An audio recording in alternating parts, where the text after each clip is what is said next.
Կոռուպցիոն սկանդալներն իրենց ահռելի չափով հասել են արդեն գագաթնակետին Ուկրաինայում։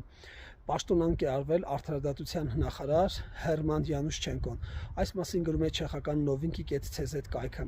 Պարզվում է, որ արդարադատության նախարարը, ինչպես նաև այլ անձինք, ներգրաված են եղել մեծ փողերի լվացման մեջ, եւ այդ փողերը, որոնք որ պետք է օգտագործվեին էներգետիկ համակարգում եւ պետք է վերանորոգումների համար ծախսվեին, ինչպես նաև հատկապես պետք է այդ գումարները ծախսվեին, որպեսզի էլեկտրակայաններն ապահովեին ուրեմն ռմբակոծություններից, այդ ամբողջ գումարները ուրեմն մսխվել են,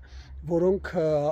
աստղաբաշխական թվերի են հասնում, իսկ խմբի անդամներից մի քանիսին հաջողվել է նույնիսկ երկրից փախնել այն դեպքում, երբ նրանց նկատմամբ արդեն քրեական գործ է հարուցված։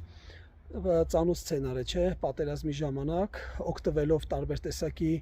օգնություններից թալանել երկիրը